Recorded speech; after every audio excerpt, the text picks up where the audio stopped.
So have you ever had an AC guy look at you and say something kind of like this? Oh, hey, well, this little dingus right here is sorting out, causing your fluctuation capacity jumper on the inside to short out. And what it's doing is it's making your blower motor inside thingy uh, run at lower amps. I think you need a whole new system. Yeah, yeah, I could probably do that for $5,000. And you were like, what? Well, you probably need to watch the series of videos I got coming up where this is oriented towards you, the homeowner, to educate you, to give you a little insight, to help you understand what your HVAC technician that's standing in your living room telling you what's wrong with your unit might be talking about. Today what makes me qualified to do this is I'm a 20 plus year, I couldn't even tell you how long I've been doing air conditioning work, but I'm a veteran in the industry. I've done residential install, residential service work. I've done commercial. I've done industrial. I've done refrigeration. I've done a lot in the industry. And I'm probably fixing to make a bunch of people mad in the industry because I'm fixing to give you all a lot of our secrets. But at this point in time, I really don't care because I'm getting ready to retire. And so this series of videos I'm going to do is oriented towards y'all, the homeowner, to let y'all know what y'all might be getting into. This video right here is just going to be the basics of an HVAC system. The worst thing that you can do when a service technician walks into the house and he says, "Where's your thermostat?" And you go, "You mean that white little boxy thing on the wall in there?" Bing! The service technician's like, "Oh, okay, I know where I'm at now."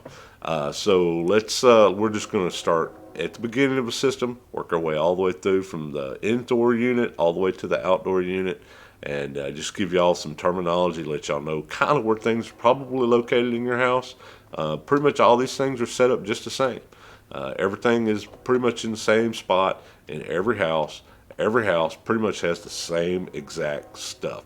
Maybe a different brand and a little bit of a different location, but it's all there in your house. So let's go see what we got. All right, let's get started. All right, so I figured since every homeowner in the world probably knows about this component of their air conditioning system, we might as well start here. This is the thermostat. You can also call it a T-stat. Most of your AC guys are going to say T-stat. That's what they know it by, is T-stat.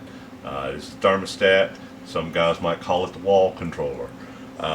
What this is just a place where you make your selections for heat, cool operation, fan operation, set your set points, set a schedule. These thermostats have developed so much in the past few years that is incredible. There's smart thermostats there. You can control them by your phone.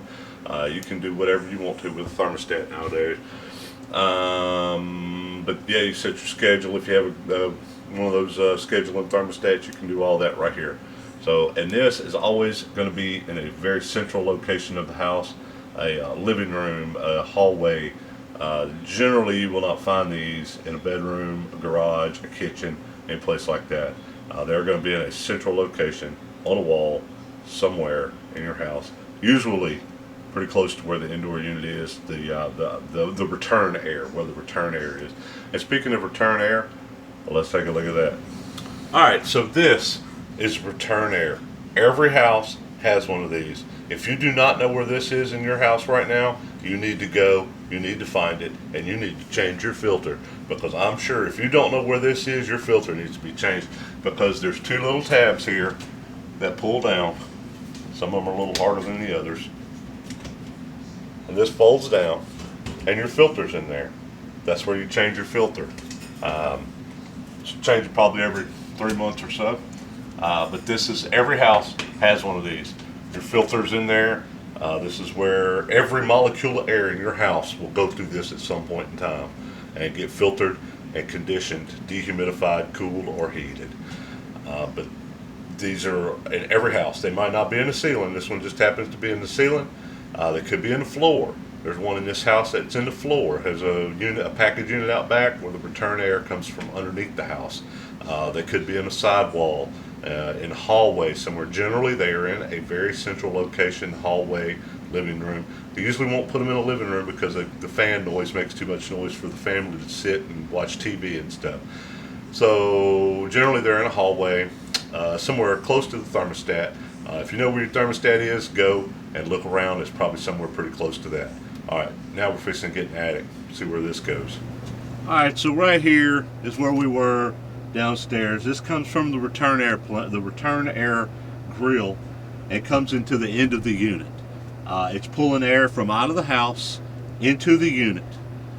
This is your return air. When an AC technician says anything about return air, suction air, anything like that, he is talking about this, the return air duct. A lot of times it's just a box. This one has a flex duct in the place of the box. It comes in here and it goes into here. Now this is your evaporator coil section. The evaporator coil, the technician might call it the evap coil. He might call it the cooling coil. There's a bunch of different names that we use for the coils. I normally call it an evaporator. That is commonly what I call it, as evaporator. Now what happens here is your air comes through your return and goes across this coil, and let me get a little adjusted here. And your unit outside. Now let me explain this to you. The air conditioning is not one thing. It is exactly what it's called. It is a system, an AC air conditioning system. So you have two major components to your AC system. You got your indoor unit and your outdoor unit.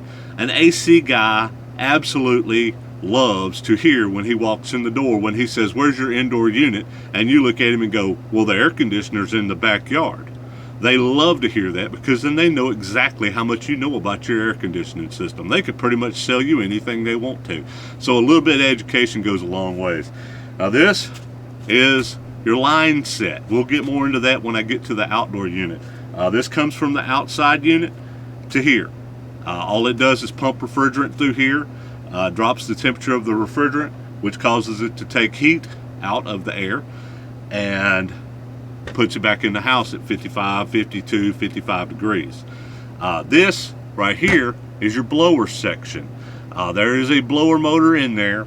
It is called a fan motor, indoor fan motor, blower. Some people call it the squirrel cage, because it looks like like a little gerbil running wheel. People will call it that. Depends on your technician on what he's going to call it. I call it the indoor fan.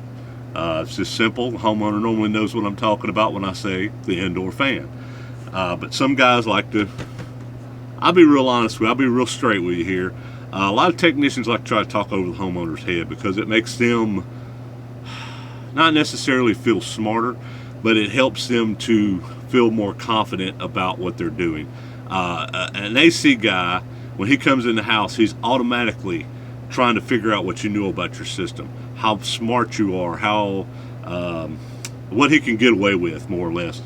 And if he comes into a house and somebody knows a little bit more than he does, he's trying to figure out if you're as dumb as he is. If he figures out you're not as dumb as he is, his confidence level just drops, and he's going to work a little bit harder for you. So knowing a little bit about these things is not bad. Being able to tell the service technician that your evaporator coil is doing this, there might be this, your indoor fan motor. If you're using the terminology, you're already one up on him. Yeah, learn the terminology. But yeah, this is your, from this end all the way through, you got your return air plenum, your evaporator coil, evap coil, cooling coil, depends on who's doing it. Then you got your blower. Now your blower blows into what's called a supply air plenum. That's a good word to learn, because the service technician loves to throw that word around, your supply air plenum. It's just a box. Let me swing around here so I can show you what it looks like. This is your supply air plenum. All it is a box, a sheet metal box. Sometimes they come in what's called duct board. Neither one is better than the other, in my opinion. But the sheet metal plenum tend to last a little bit longer, and the duct board has a tendency to kind of fall apart over years and years of use. Not right off. I mean, You got 20 years before it starts flaking. If it's put together right, if it's put together good. But same thing with sheet metal. If sheet metal plenum's put together good, you're going to be all right. So all this does is it comes off, and then you have your flex duct, hard pipe, whatever kind of pipe you have, whatever kind of ductwork you have in your attic comes off the sheet metal plenum or the ductboard plenum. This one happens to have flex. Flex is decent.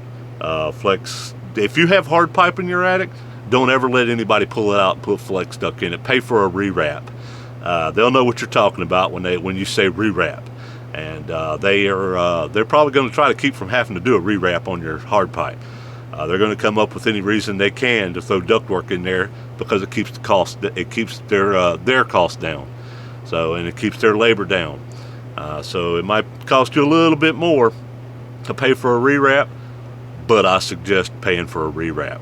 But that's your indoor unit. That's all there is to it. It's a cooling coil where the air moves across it. We'll get more into the refrigeration cycle maybe a little bit later on if anybody's really interested in that. I don't know if anybody really a homeowner would really be interested in the whole refrigeration cycle.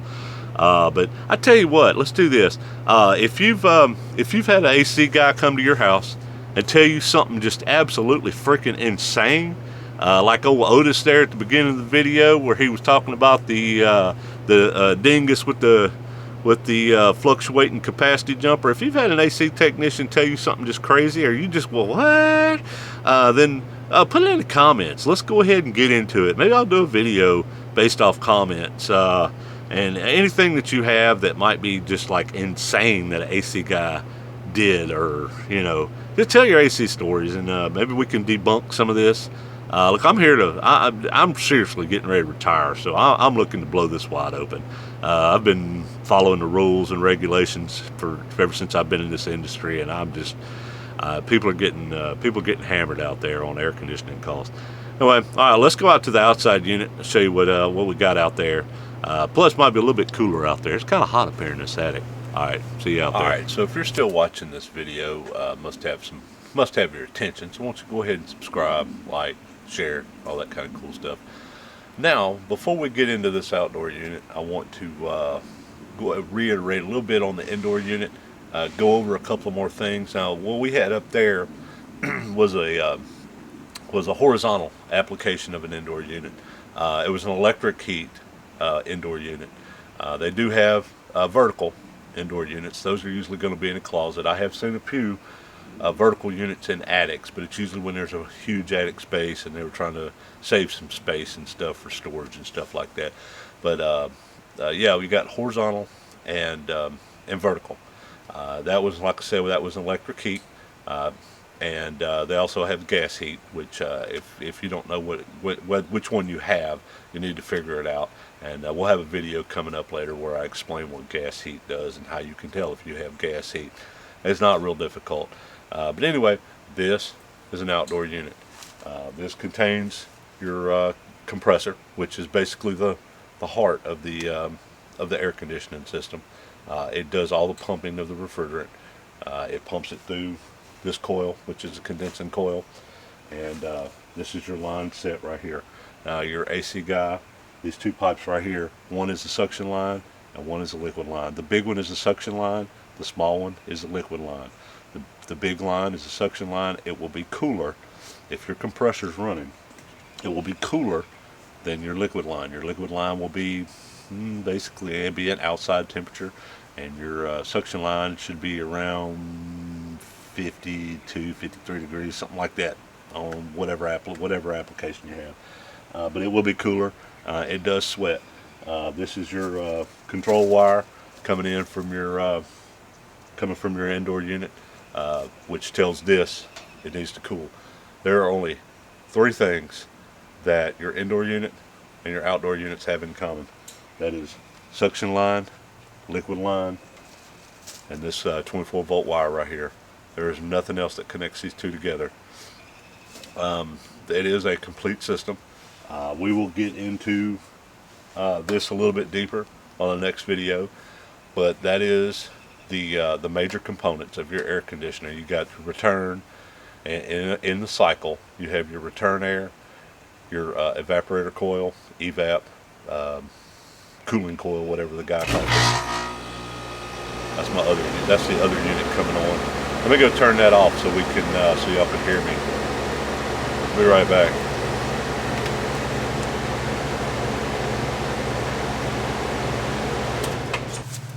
All right, and we're back. Where was I?